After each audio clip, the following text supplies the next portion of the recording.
He thought life would wait for him, but life kept moving. In a small town nestled between rolling hills, there lived a young man named Eli. At 25, Eli was kind-hearted but unsure, always waiting for the right moment to chase his dreams.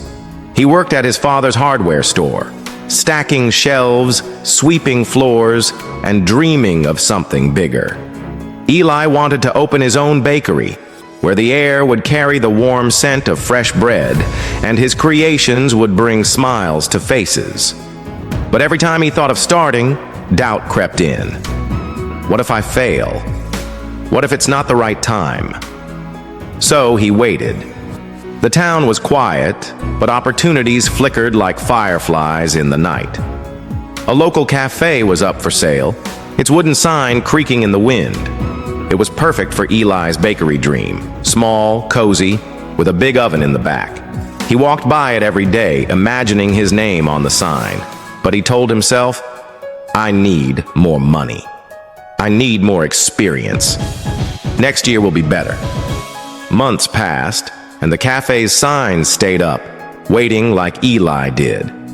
Eli's best friend Sarah was different. She didn't wait. Sarah was a painter, her hands always smudged with color.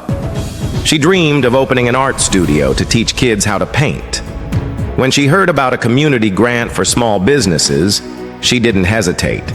She spent nights writing her application, pouring her heart into every word. Eli watched her, impressed but unmoved. She's braver than me, he thought. I'll apply next year when I'm ready. The cafe sign came down one spring morning.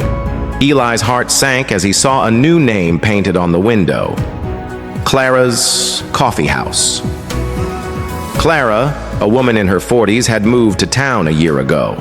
She wasn't a baker or a chef, but she saw the cafe's potential and acted. Within weeks, the town buzzed with talk of Clara's warm muffins and steaming lattes. People lined up outside, laughing and sharing stories. Eli stood across the street, watching. That could have been me, he thought, his chest tight with regret. Sarah's grant came through that summer. She rented a small space and turned it into a bright studio, walls covered with children's paintings. The town loved it. Kids ran in with eager smiles, and parents praised Sarah's courage. Eli visited her studio, marveling at the colors and energy. "You did it," he said, forcing a smile. Sarah nodded, her eyes kind but firm. "I just took a chance, Eli. You could too." Eli's days at the hardware store grew heavier. Every nail he stacked, every floor he swept, felt like a reminder of what he hadn't done. He started noticing other missed chances. A baking contest he didn't enter, a business course he didn't take. Each one slipped by while he waited for the perfect time. His dreams felt like distant stars, fading with every passing day. One evening, Eli sat by the river that ran through town. The water moved steadily, never stopping, never waiting. He thought of his father, who had worked the same store for 30 years, always saying, "I'll travel when I retire." Retirement came, but his father's health didn't. Eli thought of Clara, who took a risk and won. He thought of Sarah, who didn't wait for permission to shine. And he thought of himself, standing still while life moved forward. The pain of that moment broke something in Eli. He realized waiting wasn't safe. It was a trap. Opportunities didn't wait for confidence or certainty. They came, and if you didn't act, they left. Eli felt the weight of every tomorrow he'd promised himself. He saw his dream bakery not as a distant hope, but as something he could build, one step at a time.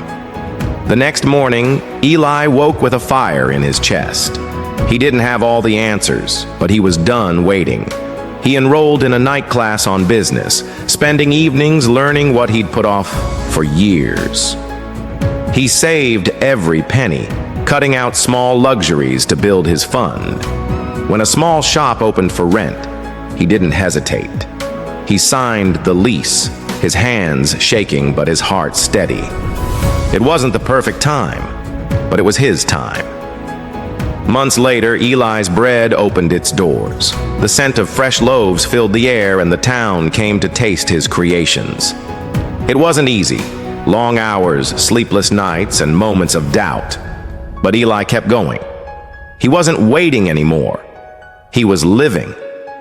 Looking back, Eli saw his hesitation as a shadow that had held him back.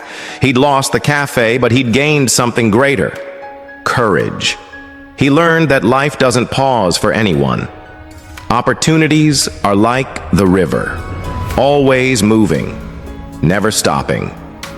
If you wait too long, they flow past, and all you're left with is regret. Time waits for no one. Neither does opportunity.